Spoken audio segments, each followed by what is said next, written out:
watching Mediation Station on Zoom, and this is your host, Greg Fenton. Each week, we explore topics and ideas related to the experience of people with conflict and look to promote the profession of conflict resolvers. We are available to connect with at fentonmediation@gmail.com and at 647-227-4734. Visit us at our Facebook page to like us and Facebook group page to become a member.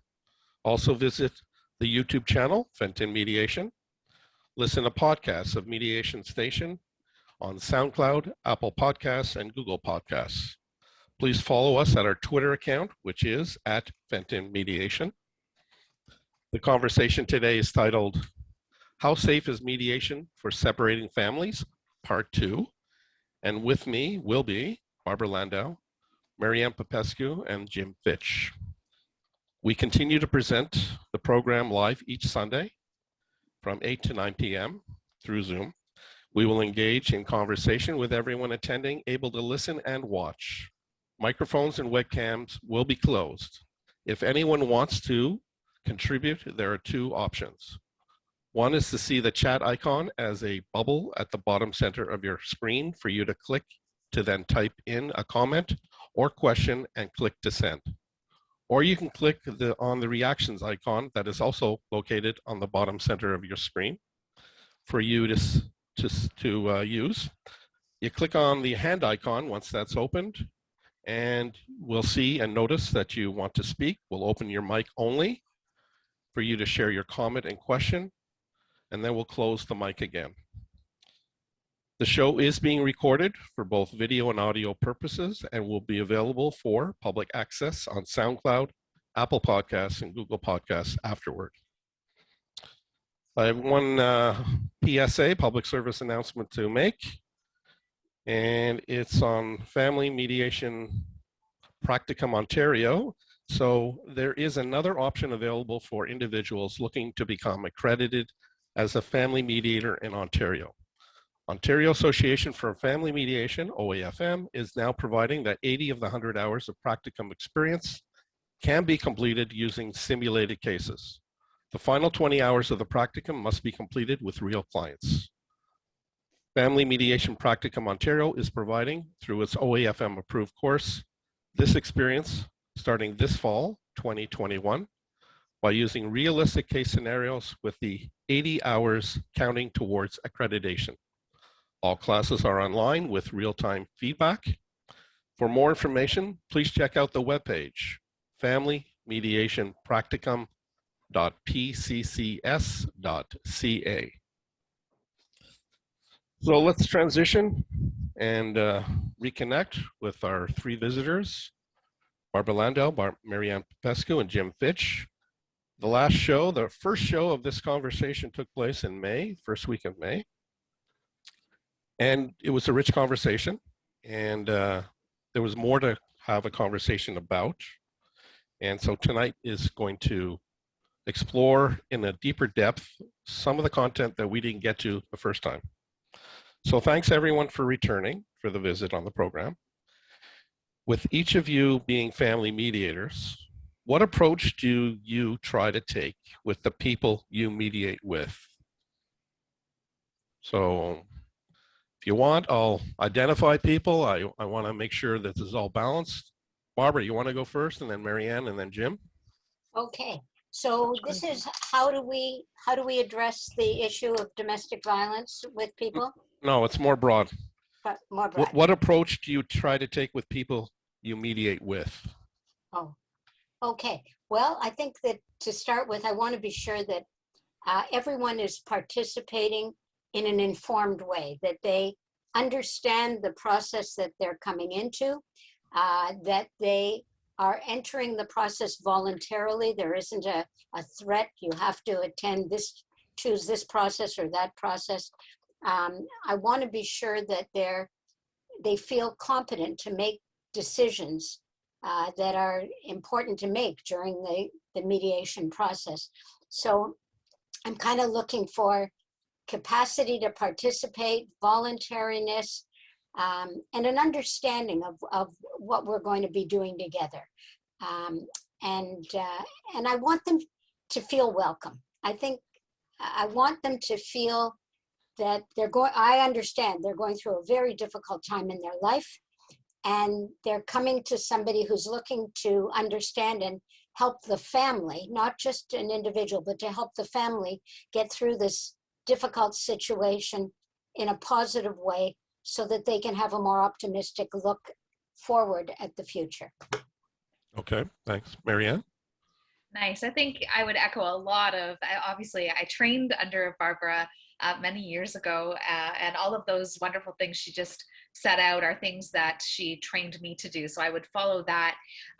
The other thing I would add is to be prepared for surprise and not knowing, being open that, you know, even though this case presents, recently I had 2 cases that were the same city, same length of marriage, same incomes, same kids. I'm sure the kids went to the same school. And I had to remember that I could be surprised by some of their needs and their history and the nuances that they each brought to the Zoom room. So I think being open and curious, I would add to that list, and really echo the sentiment that this is for us to kind of get to know them and you know, make the process a little bit more enjoyable too. It can be a very warm and welcoming process and feel very supportive. So Yeah, when you say open, I relate to that with the unexpecteds.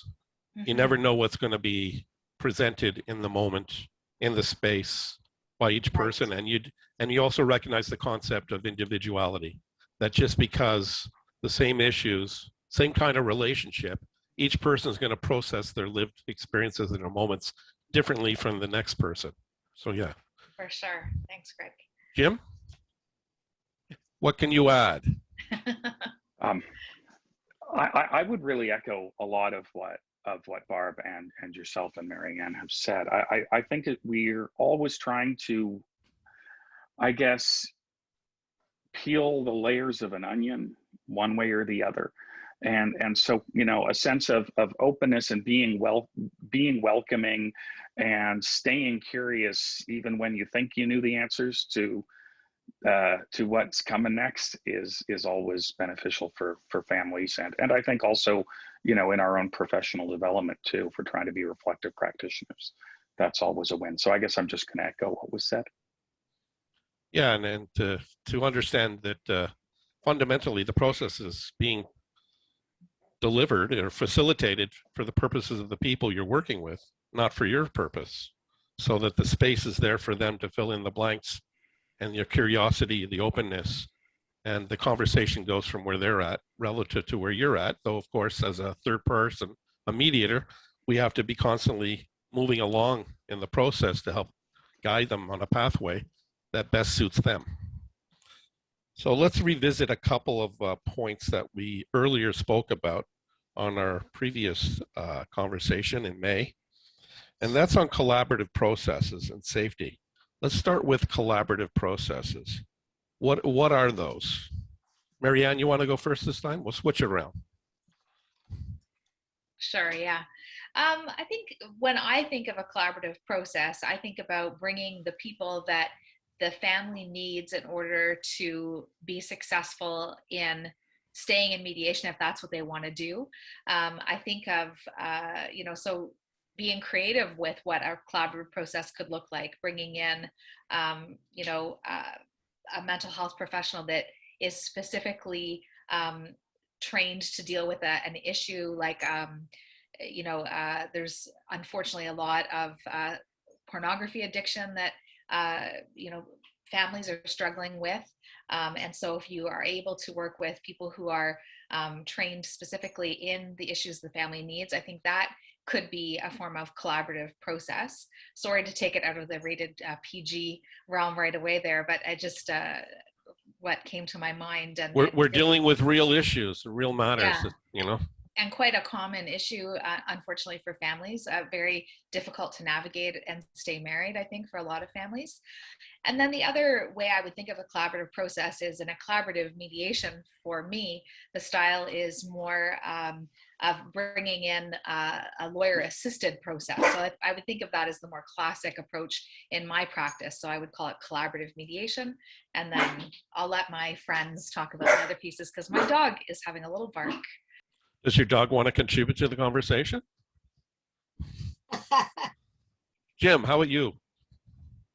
I think that was very well said. I, as certainly Marianne and Barbara will know, I'm a little bit more resistant to the definition of collaborative process. I think a lot of the time, what ends up happening in collaborative practice is a lot of professionals are getting paid at once. And is the result going to actually benefit the parties whose family are in transition any better than any other route? I'm not so sure personally. Certainly, MedArb to me is the ultimate collaborative process because you're bringing the idea of mediation, whether it's counsel-assisted mediation or unassisted mediation. And then, if necessary, the concept of a third-party outsider having to make these decisions, even if we don't want to. And I certainly don't. Always tell a new MedArb client, look, I don't want to make this decision, and I guarantee you the judge doesn't either. But you know, it's an option that becomes available for families if they're unable to use their own, ideally, you know, mediation-assisted skill set to resolve their problems. It's something that's certainly available, and you know, it's not chapter 1, but if it has to be chapter 2, we'll certainly do it, right? Okay, all right. Marianne, is that your co-mediator? Yes, this is my co-mediator. Yes, this is you're even dressed alike tonight. I know. Yes. This is Tetley. Coordinated. Who coordinated, the dog or you? Sorry. Yeah, I coordinated with her. Very good. Yeah. Barbara, what would you add or differ with? I agree with both of them, but I'm going to take just a slightly different take on it. For me, the principle behind a collaborative process is that people have made a decision that they want, if possible, to resolve things in a cooperative way. They've made that decision up front. And then, I mean, what happened early on, it happens with every new process, it became very ritualized, where a collaborative process meant X.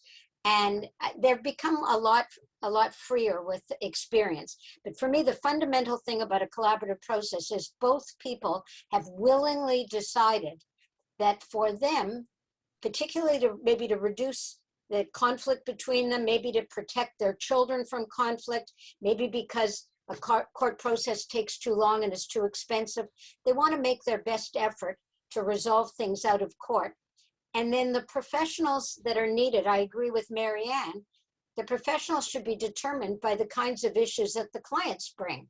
It shouldn't be a one size fits all. This is the process that we're giving you. No, it should be, what are the needs that you've got? What are the things that you would feel comfortable with? And then plug in the level and the type of professional assistance to help them get to the finish line according to their values and their goals. And I think very often we end up, because we've been so well trained, we think we have the answers and we're too quick to come in with the answers and the decisions for them. And what I find over and over again is that people really like the decisions they make themselves. And even if you've got a 10 times better decision for them, they may not recognize that, and they may resist your terrific decision. So the best thing we can do is to use our skills to listen, understand, and ask open-ended questions to help them get to the finish line that they would like, that they will be able to say, this is something we can live with, and they're not going to do the revolving door back to court. Yeah, I mean, if we as third persons in the room take too much ownership of, well, we take ownership of the decision making, that's taking it out of the hands of the individuals who are most affected and who are expected to follow through with the decisions they make in the process afterwards. So I think the Can I just empower. make one? Yeah, sorry. Yeah, I just want to, when you're finished, I'll just I, say, I would just say the empowering thing for me with mediation is that the ownership rests with the individuals to decide upon for themselves what's important for them to do, create the action plan to make those happen, and then create the conditions in the process that can be somewhat sustainable afterwards for them to follow through with those. which is really the creative part. I just wanted to say one thing to Jim, is that I'm not in any way opposed to the idea of mediation arbitration. That's, again, the client's choice. And if I often find that it's clients who are very insecure at the beginning of the process about their ability to resolve anything. They could barely agree on what their first name is, let alone an ultimate solution. And they really lack the confidence that they can achieve that goal. And so it's kind of like a security blanket that they agree to the meet up, the ones who are the most insecure. But what I find is when they seem to be stuck, and I say, well, are you stuck now? Would you like me to make a decision, or would you like to make the decision? How about if I give you 10 minutes and I leave the room? 9 out of 10 will, for sure, will come up with a decision that they like better than something that they imagine I'm going to come up with. But it is, it can be it's helpful because I don't want to face failure. Yeah.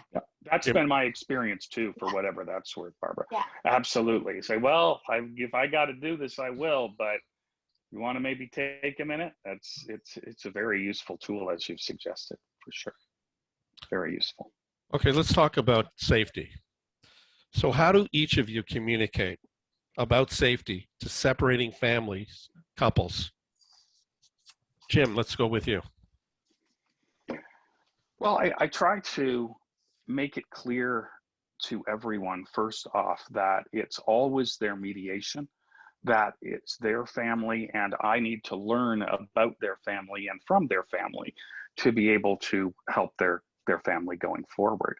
But I make it equally clear that their safety is my literal first priority, and that safety related things in order to put myself in a place where I can create the environment for the family that I want to see, that will be safe for everyone. And certainly we've experienced some different challenges in what I'd call the Zoom era. It's very challenging sometimes to know what's going on with your client. Is she literally being threatened? Is he literally being intimidated? Is there literally something that we do not know, as hard as we try, that might be impacting upon their capacity to represent themselves, to ultimately get results maybe that are good for their family, but also to just feel a security that will allow them to proceed in the first place? It's become considerably more complex, and there's certainly been advantages to Zoom, but I'm not going to lie, I've had some safety concerns a few times. It's just the uncertainty, an extra layer of uncertainty that really calls upon us to be at our sharpest all the time, I think. Let me even twist this a little. What is safety? When we say the word safety, what does that really mean? Marianne, you want to go? Yeah, blood blue and 102, I guess I would say. I think that there's, the first part is physical safety, right? That, are you going to survive this process or this relationship or this period in your life that's tumultuous? And that goes right hand in hand with emotional safety, being free from trauma, being proud of the mediation experience that you've gone through, being able to conduct yourself in a way that makes you feel good about the process. To me, those are all pieces of safety. And the first, obviously, the physical safety of everyone is really kind of at the top of our minds. And then we dig down a little bit and think about all of these other pieces of what safety means. When I raised my children, the two rules we had well, we actually had 3, but I always thought I had 2. But the one I thought about adding in later was commitment. I always talked about commitment, but the 2 rules we talked about were safety and fun. And safety, I always taught them, was not just about your physical safety, but about your mental health, your wellness, your ability to go forward to the next day. And I think that's what I think about as an all-encompassing thing when I think of safety. Okay. And then Okay. fun was always my number 2 rule. Okay. I might apply that in mediation too, because I think that we can have a good time. I don't think that it has to be a doom and gloom process. I think it can be both those things. I totally support that notion and try to inject in a discretionary way, humor some way as part of the process. Barbara? I absolutely use humor in my process. So, and I would put that as number 1 for Marianne. Okay, so safety. I think that if we really look at each individual as an individual, people come in different shapes and sizes, and they come with different histories, different abilities based on the parenting that they had. Were they brought up to feel confident? Were they Marianne's children? Were they brought up to feel secure in their own decision making? And so apart from all of the other things, which I agree with about physical safety and emotional safety, looking at the individual, there are some people that I see that are really shattered people. They have so little self-confidence that even if they're in a situation that isn't physically threatening, or even if it doesn't amount to emotional abuse, they don't have the confidence in their own decision making, and they really don't have the capacity to negotiate on their own behalf. So I think that for me, safety is really looking at not each individual as an individual and looking at the couple, because you can have different pairings and you can have people that are very supportive of each other, and so they compensate for those individual weaknesses. You have other people who are so disapproving and disrespectful that they can take somebody who might be normally reasonably confident and undermine their ability to speak. So I like to start by saying to everyone that this is a really difficult transition for most people, and that it's expected that it's going to be a tough roller coaster ride, but that many people find if they can have their vision 1 or 2 or 3 years down the line, are going to see that their life is going to look quite different and they're going to be in a better place. They're not there now. The goal is to get from here to there. And I want to find out from them what their level of confidence in their relationship, not only with their partner, but often it's the people outside the room that are calling in the plays that are undermining their confidence. It could be parents, it could be a new partner, it could be their lawyer, it could be a therapist or whatever, who is undermining their confidence in their decision making. So I wanted to add on to what I already agree with and say that I think we need to be mindful of the intrapsychic person and the interpersonal, what's going on with them. And then the players who are outside the room, who sometimes I call the cheerleaders, who sometimes can be helpful and very often are not helpful in supporting the couple in getting through this difficult time. And can we bring to light, directly, that the dynamic amongst the couple may have a history of coercive, controlling behavior. Yeah. So it's even within the room that safety is paramount to create the conditions Absolutely. for people to feel, quote, safe to talk openly without the sense of consequences or repercussions when that session is, over for the day, let alone the process is complete further on. So what kinds of things do each of you try to do to create safety in your processes? I'll leave this open now. Instead of me identifying, I'm going to provide that space for you guys. Okay. Whoever wants to speak. Barbara and Marianne, if you don't mind, there's actually something that I'd like to say that's just going to call back to what Barbara said most recently about time as an immediate and further down the road. I think a very, very key element of establishing safety is recognizing safety now, safety soon, and safety later. Because sometimes the dynamic can shift so quickly that as much work as we may have done to make something safe right now, if we're not careful, our interventions can possibly challenge a party's or every party's safety, at time B and time C. And so I like to be very, very cautious around time as an indicator of safety as much as just where we are today. And sometimes what I have to do is I'll call a trusted colleague and I'll say, look, I feel very confident that I can help establish a safe condition today, but because of factors A, B, C, I'm not so sure about tomorrow and the day after. Can you be of some assistance here? We have to be able to reach out to each other, especially the really respected colleagues that we have in our field. A second set of eyes and ears on the situation can be really useful, I find. Barbara? Well, I think that's a very good point. I'm very mindful of the fact that the couple's life is not happening just in our office. It's actually happening outside the door. And I feel much differently about a couple that are still living together than one that have managed to separate. I feel differently about people that come to the mediation together and leave together.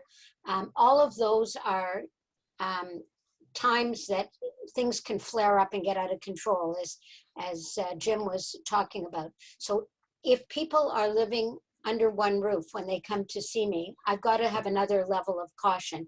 And we have to have some ground rules about what gets discussed outside of the door, even though I'm not there to monitor it, but I ask for a commitment that the mediation happens when we're together and it doesn't happen afterwards. And if they need my help, they call rather than try to discuss it separately. Secondly, I don't like people coming together and leaving together, if at all possible. I find that one of the red flags for domestic violence is women who don't drive. I find their life already is under so much control because they don't go anywhere independently. They are under surveillance most of the time. And coming together and leaving together, if you've had a difficult session, that's going to carry on outside the door. So I would like to ask a friend to bring the person who doesn't drive if they don't drive. So I think that the other kinds of things I do is in my initial conversations with them, I find out whether they're comfortable meeting in the same room or whether they need a shuttle process. I offer them the opportunity that if things start to get heated, we can have a signal. I'd like a cup of coffee, whatever, I'd like a break. And then we can go into some separate time, meeting individually. And that's why I love having a co-mediator or a mediation intern, because then I don't have to leave somebody sitting outside stewing and wondering what's going on. We can split and take turns being with each of the people individually. I often, if someone has a sense of apprehension, I often will ask the person who is the perpetrator, we will put that in quotes, but the perpetrator to come in early and to stay after for a little while. And I'll make it very normalized. I'll just say, you know what, this is a difficult time in people's lives and we want things to be at their best when we're mediating. I'm going to ask if you'll come in and join me for a few minutes, come to my office a few minutes early and then stay behind and she'll leave. And it's usually a she and a he. It may not always be, but in my experience over many, many years, it's far more often a woman who's feeling anxious than a man who's feeling anxious. When he feels anxious, I would do the same thing in reverse. So those are the kinds of, or I might ask them to bring a support person with the consent of the other person. It doesn't mean they're in the mediation. They may just be in the waiting room. but whatever whatever things people need in order to feel safe. Marianne, I'm going to ask you to talk about it from the point of view of safety through the remote delivery, the online. Yeah. How is that transition? Because most of what we said is about the in-person delivery.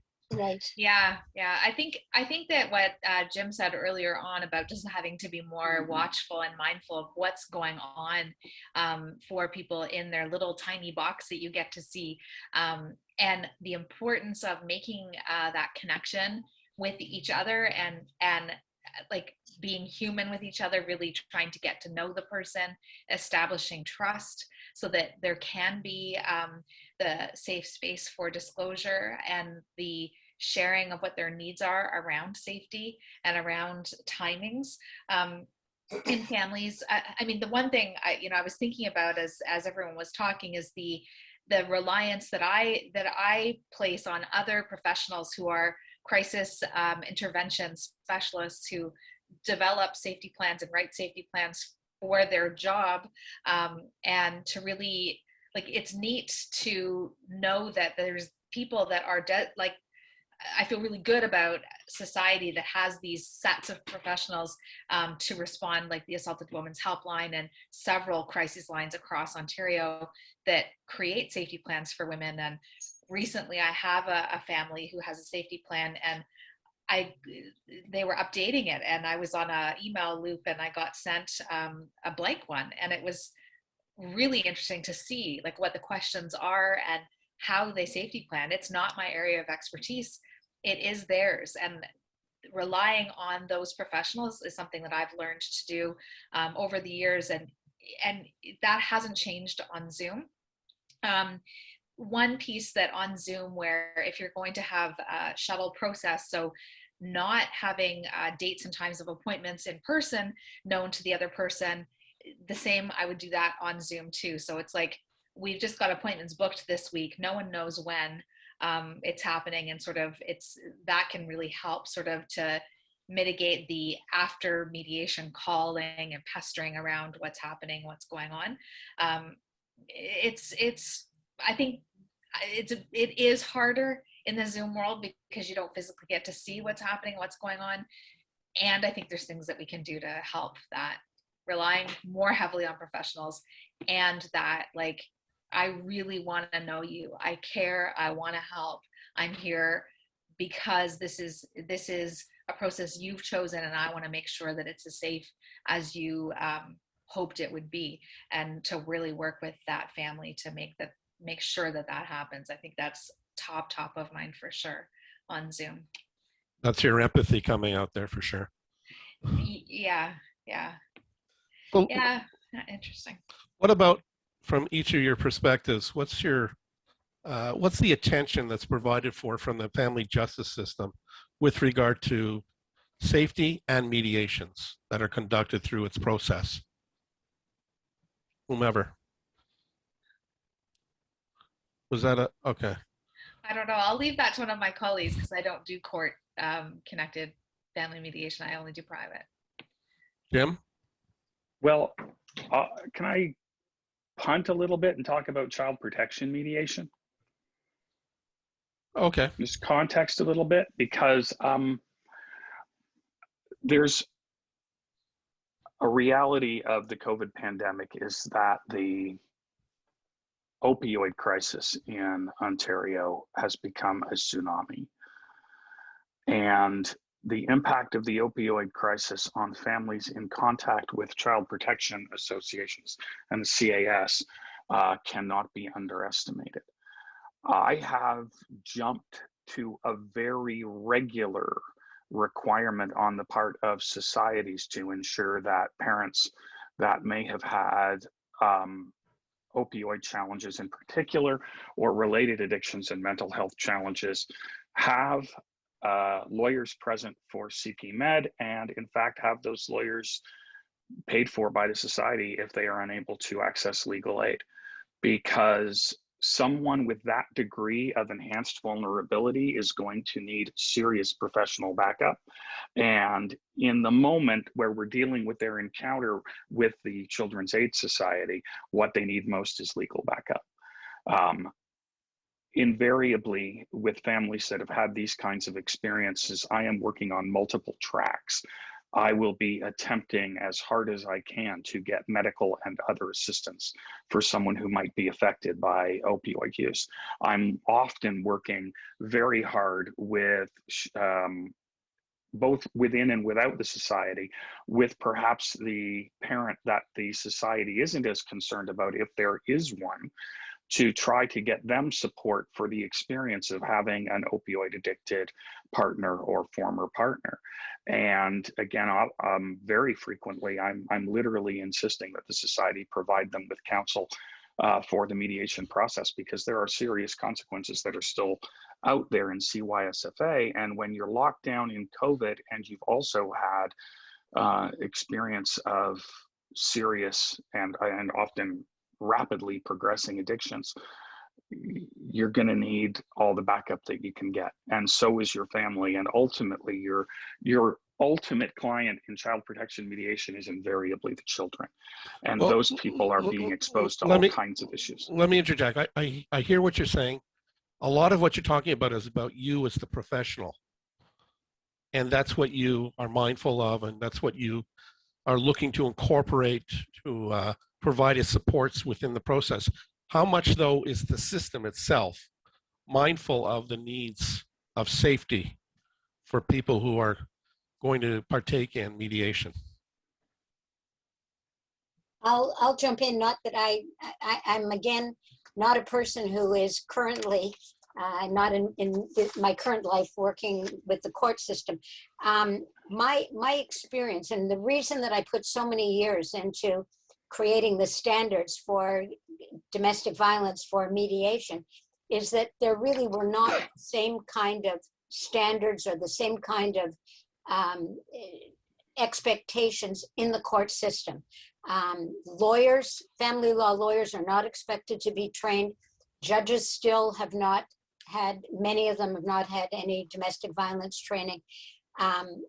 And when people write affidavits alleging that the other person has done things that they're not happy with, the conflict escalates. So the evidence is that conflict escalates when affidavits are presented, and also there are, I don't know of cases where people have been killed during mediation, but there are many cases where the people have gone to court, and as a result of litigation, usually the wife and often the children are killed. And it's often that there is a suspicion, if somebody raises an allegation of domestic violence, either to the Children's Aid Society, maybe not anymore, I hope not anymore, or in a separation process, a divorce application, the assumption is often, too often, that the person is exaggerating, they're just self-serving, they want to make a case for them getting custody and the other person not getting custody. And just too often, these allegations are overlooked. And there are case examples that I use in my domestic violence training where, you know, a judge orders that the first thing that the husband should do is go back to the matrimonial home and recover his gun and take it out of the house. But I'm sure the intention was to take the gun out of the house. And of course he kills her in front of the children. And then the little 4-year-old that I can't get out of my head, the little 4-year-old girl, where the mother had gone to court many times. She was a social worker, her new partner was a lawyer, and she alleged domestic violence and child abuse many times, and it was not taken seriously. Children need their father. I agree, children need both parents. But this was a case of violence. And he took the 4-year-old out on a hike in Rattlesnake Park, whatever the name of the park Point, is. it's Point, right around the corner. And jumped off the cliff with his 4-year-old and killed both of them. And so I haven't, the thing is that mediators finally have, for the last, how many years now, since the 1990s, have been required to take extensive domestic violence training, to screen each person individually before they begin, and to be very mindful of it. There isn't the same level of requirement in the legal system.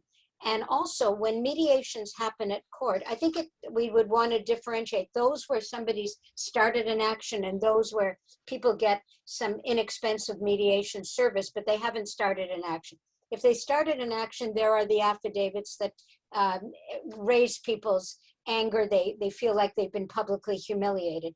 Also, when I have gone to court and viewed the circumstances for mediation, often they would be very inadequate. They would be like mediating in a closet. It certainly wouldn't be a comfortable place. And often the mediators are given very few hours in which to resolve the issue. And so they don't have time to do the kind of individual screening that we would require. I had one court that asked me whether I would teach them how to do the mediation and the screening at the same time, because they only had 3 to 5 hours of paid mediation time. So I refused the contract, of course, and fortunately it wasn't in Ontario. Also, when people are mediating at court, the other person may be outside the doors, sitting with a whole bunch of other litigants. It's just the environment is not the same as a private mediation. So I would love to know, I think maybe it'd be good to have some good research on whether it is as safe or not as safe. Certainly mediation seems to be safer than a litigation process. That's, yeah. Yeah, and the family doesn't generally choose who they get as a mediator. That's another thing. Okay, Marianne, what would you like to say? I just wanted to say that there is some research just recently published by Amy Applegate and Amy Holtzwith-Monroe out of the University of Indiana. They're going to be presenting their findings at the OAFM annual conference in September. So if you can come see that, they did their preliminary findings, and there was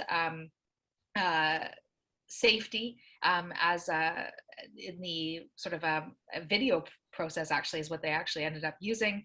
And there was durability and there was satisfaction rates that were equal to the court options. Now, I would love to say they were greater than, but they were equal to the court options. And these were in cases in the DC area that were high levels of physical violence. So it was interesting. They're significant findings. So more on that in September, but they're published. So it's Amy Applegate and Amy Holtzworth-Monroe and Connie Beck, but she's since retired. So. Okay, so a lot of the drive for our actual original conversation for this and the furtherance with this one is that recently the Divorce Act, the federal statute, changed March 1st, and it injected more precisely or to the surface about collaborative processes, including mediation and also violence and the best interests of children.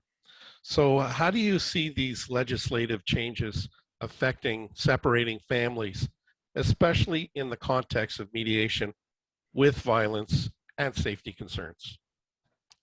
Whomever. I'm just going to say, I think it's wonderful. They've really broadened the scope of what is violence. Before, I think everybody, I know when we started to develop the definition of what is domestic violence, people were thinking about a broken arm and a broken nose and you know, that kind of thing.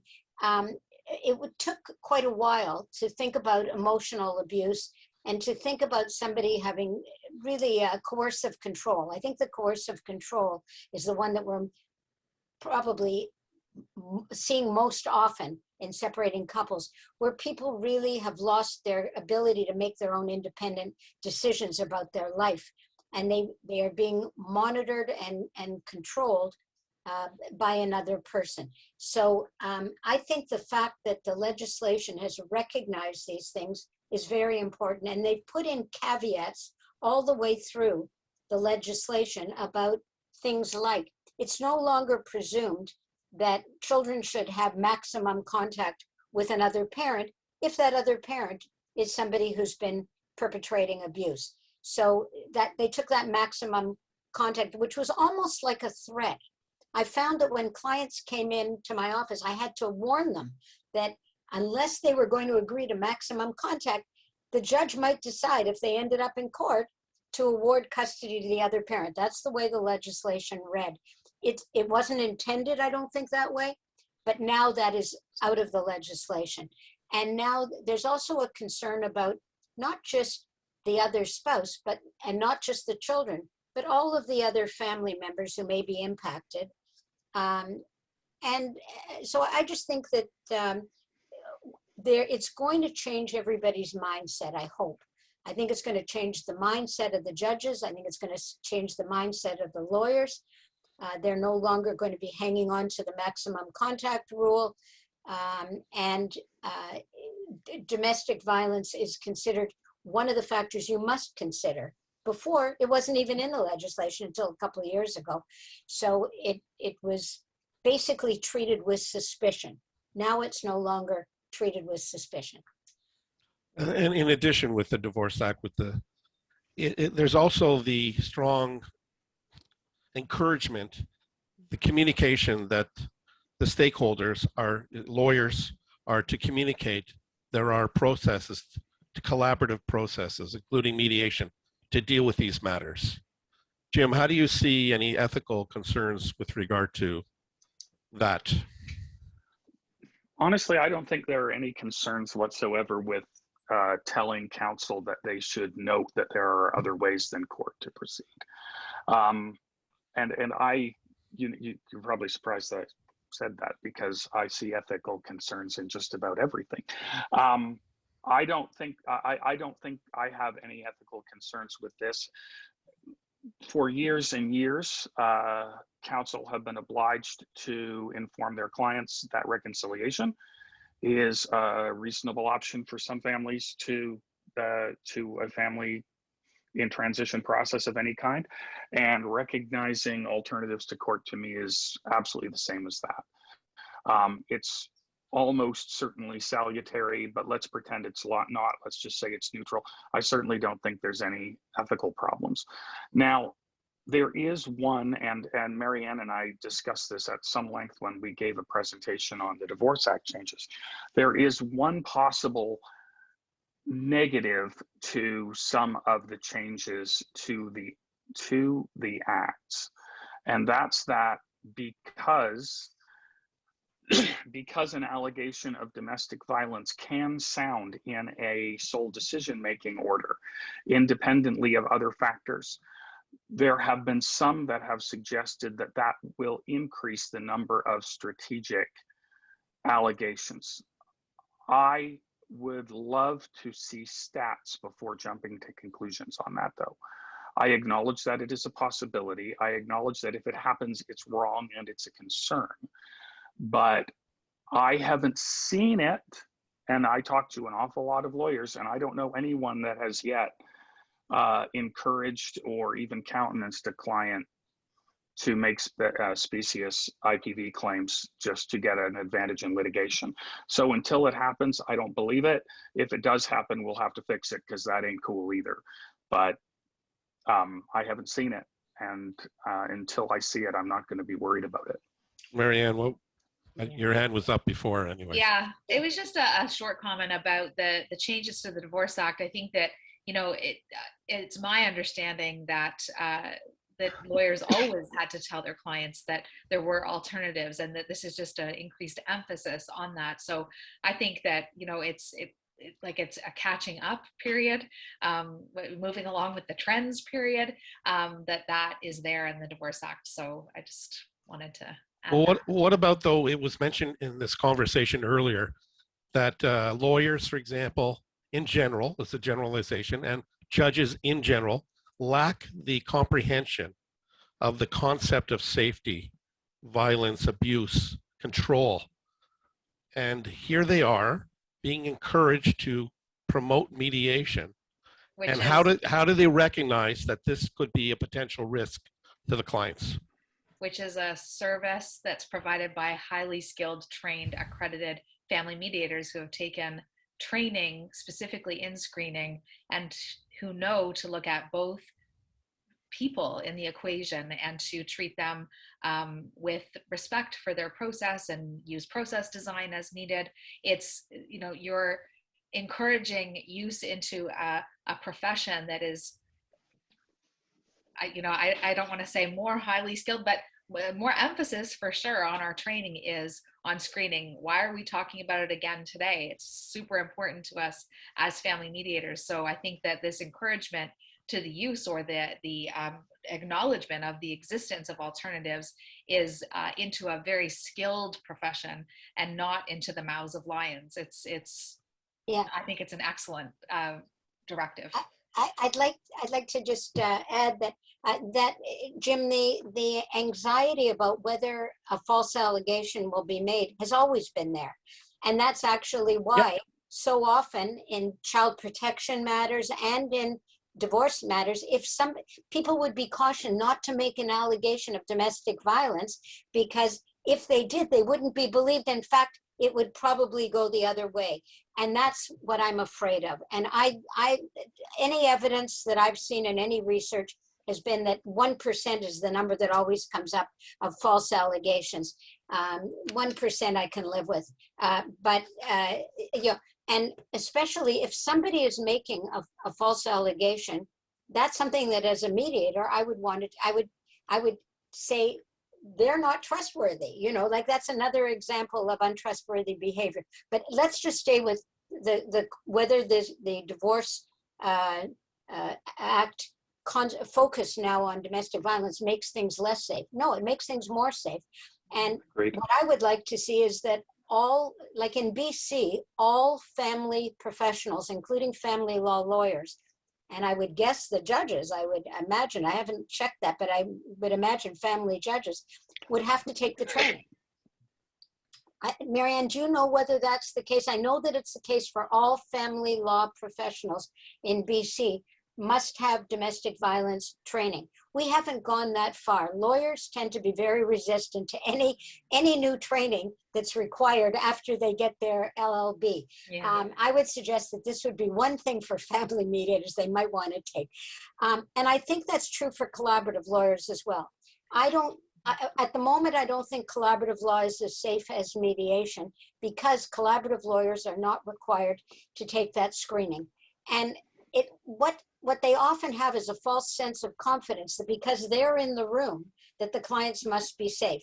And based on research that I've seen, a client who is being coerced into a deal that the lawyer doesn't know is unreasonable because not everything has been disclosed. It may be offshore assets, it may be, they've been told it's a take it or leave it deal. But in collaborative process, if one person doesn't agree to the agreement, then the collaborative process is over and people go to court. They have to get new lawyers. Maybe whether they go to court or not, they have to get new lawyers. But if they haven't screened for domestic violence, they may not know that the reason somebody is resisting a deal is they know that it's unreasonable. And that was what, I'm an editor for a law journal, and that was what the article that I was editing said. It said that most often, when a deal is resisted, it's because somebody's being coerced and nobody's found that out. And so I think that the lawyers need to take the domestic violence training. They need to know more about their own client, and they need to be comfortable that there is no coercion in arriving at an agreement. So I think that all of this new focus is excellent.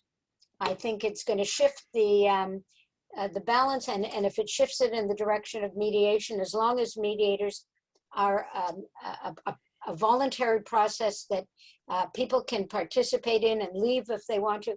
Basically, court is not a voluntary process. Court is not, nobody modifies the court process to deal with the individuals the way that a mediator would modify their process to deal with the individuals.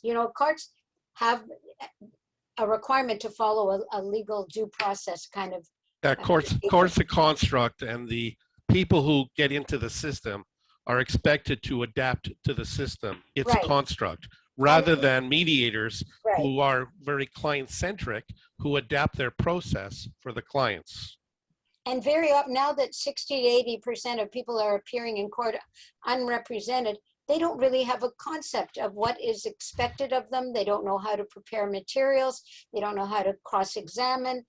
They don't know what is, when to raise an objection. I mean, they are at such a disadvantage now. If we think of the majority of people in family court today, they're at a disadvantage. So I don't have a lot of anxiety about mediation. Because I think a competent mediator will know when clients are not able to reach a deal and refer them to appropriate another process. Thanks. Marianne, you had your hand up there. I just wanted to, the collaborative professionals in Ontario have recently adopted an advanced collaborative professional designation that does require some screening. So I think that there's a movement in our brothers and sisters there to That would be emphasize wonderful. training. Yeah. Wonderful. Yeah. So I'd echo. Oh, sorry. Go ahead. Fred. Go. No. Go So with I it, Jim. just echo what was said. If we have a process that ends up increasing safety, I would be happily unemployed. That would be a delight. If it means less mediation but more safety for families, I'm all for it. And I can't understand why in 2021 every family law lawyer, certainly, but realistically every lawyer isn't voluntarily getting significant IPV training. To me, it ought to be as much a piece of your toolkit as the Evidence Act. It really ought to be. So why isn't Probably mediation? more relevant. So why isn't mediation more institutionalized as part of a systemic approach within society, rather I'd than argue that it is here in Ontario. It's institutionalized? Sure. I think the awareness in the community of people who are in families in transition of mediation is higher than it's ever been. Certainly when you give the mandatory information program, you're going to spend 15 minutes on it for literally everyone. I wish people had to take the MIP before they brought an application instead of after. That's the Yeah, issue. Separate. I would require that. That's the issue, that people have to enter into the system first with a process, an application, a file, before they can attend the MIP. And So they don't technically go- they can attend the MIPS without having, but most people don't know that. And they don't, and then there's not an expectation that they necessarily have to go to the mandatory information session if they have a lawyer. That's not true anymore, though, Barbara. Oh, that's changed? Oh, If you okay. it's been that way for several years. If you have Okay. counsel, you are still required to attend a MIP. Okay, that's good.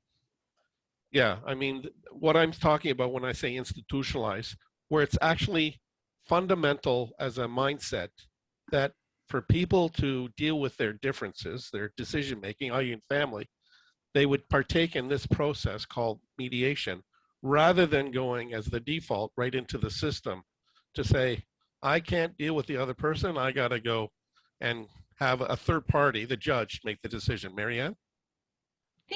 I think the answer is because it's actually not natural, right? Like this is, it's in my world, and obviously all of us here have had some training in mediation, and a lot of us are mediators, and the idea of someone really hurting you and having an affair with your daughter's soccer coach, and then you're going to willingly go into a room together and have a conversation about all the bits and pieces of your life, it can be an unnatural response. I always think of the cat going into the corner when they've been hurt or they're afraid. They go back into the corner, they raise their hackles and they hiss, and that's a very natural response.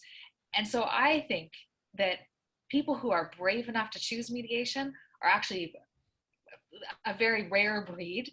And as society is more supportive of people transitioning and changing and their family patterns shifting from what's the expected to the diverse, I think that mediation will also go along that spectrum and become more mainstream. I do agree with Jim that I think in Ontario we're very lucky. I think the essential answer to your question is it's actually not natural. it is the brave and smart choice, I think, for families in Ontario. You know, well, I'm going to say that I think initially people react with hurt and anger. And I appreciate it. And those are the ones that run to their lawyer, empower their lawyers to go and attack the other person.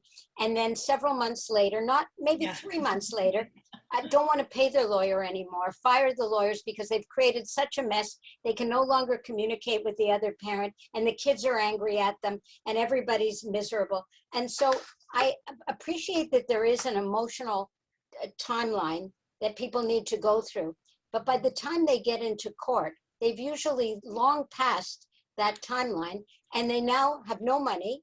They're on their own, and they're feeling really upset because they don't like the advice they've been given, which was the advice that they asked for at the beginning, and they no longer want that. So I think that we have to recognize that there's a healing period, and maybe what we need is some mental health assistance for people who are really in that situation you described, before they go into any process, and calm them down, give them a vision that things will not always be as bleak as they are now. And they're feeling angry and they're feeling hurt, and you can understand why, but they're going to feel better if they make a sensible plan for the future rather than one that is just, a knee-jerk, angry response. That's all. So I want to be mindful. We're, getting to that point where we're looking possibly to transition for the end of today. If anyone in the crowd wants to contribute a point or ask questions, please do so.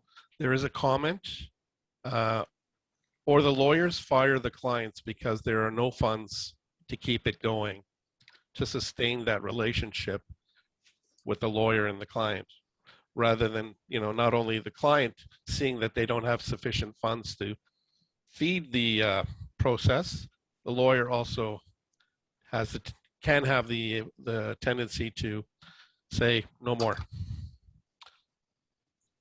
What do you guys want to, with us closing out soon, what do you guys want to share with regard to, this conversation and the one we had earlier? Well, I'll go. I'll say that I have been very busy for the last couple of years trying to create my dream of what I've wanted to do for the last 50, and that is to create community hubs for separating families, which is basically an opportunity at a very low cost to have help from a professional in making a separation plan. For a fixed low fee, they get 2 hours of help to make a plan, not instant advice, but what kind of issues are you most concerned about? What kind of help would best serve that? What kind of process would fit your needs? And get people organized in a plan, and then connect them to the professionals who are on a roster who will help them with that, carry out that plan. And I now have hubs on the way in a number of Ontario locations and even in Alberta. And it's called if you look at Separation Pathways, .ca, you will see what I'm talking about. The only thing we don't have is any funding, because the government funds court-based processes and it doesn't fund access to justice out of court. So we are now looking at funding options very seriously. Okay, that's what I wanted to say. Let me add to what you just said, Barbara. If you may recall, you were part of an advisory committee that St. Stephen's and Conflict Mediation, which I was part of, Peter Brewer and me, we created a family mediation project that was funded through the Trillium Foundation. Your daughter, Nikki, was its first coordinator. Yeah. And it, it was an effort and opportunity to deal with matters outside of the court process. Even my son was involved. Daryl was involved. And in fact, one of the mediators, I think at the time was Kathleen Wynne, who I also trained as a family mediator. That was before. Before. Okay. Yeah, she was a mediator with both St. Stephen's and CMSD where I was. Right. This is about a project that happened in about 2005 or 6 that was funded for 3 years through Trillium. You were on the advisory along with Committee. Justice June Maresco, Sure. Yeah. and a couple of other people. Nevertheless, it didn't actually get to, I mean, it worked for about a year and a half, and then St. Stephen decided to end it for different reasons, which we won't get into here. Nevertheless, it was an opportunity to try to get people to deal with their family-related matters outside of the system so that it'd be more productive and constructive and more affordable, accessible, exactly what we're talking about. Anyways, what about Marianne in terms of closing, and Jim? You know what, I just want to thank you for the opportunity to talk again about safety. And it is something that's absolutely, sort of the first factor, and then everything else falls into place. I think that as mediators, it's good for people to know that we're always thinking about designing the process, and safety is the utmost concern at the top and throughout the process. So I think it's really great that you're focusing on this topic again. So thanks, Greg. Always paramount. I mean, for me, it's not just focused on family mediation. It's on all dynamics of mediation or process that I do. That workplace has dynamics of power imbalance, bullying, coercive, controlling behavior. And so right from the get-go, first point of contact, right to the continuum, right to the end point, wherever that is, it needs to be a constant awareness and supportive and assisting service to provide the concept of safety. Jim? I can't add anything to that except to say that I'm really lucky to have such gifted colleagues, and it's always nice to see you, Craig. Likewise. And I just want to wish everybody who's listening well. If they are going through a difficult separation, I want them to feel that there are people who will understand and will try to help them through that difficult transition to a better result. That's all. Very nice. Bye-bye, everybody. All right. Thank you for everyone. Thanks for having us. Thanks, everyone. Good Okay. night. Good night. Bye-bye. Have a good night. Bye. You Bye-bye. too.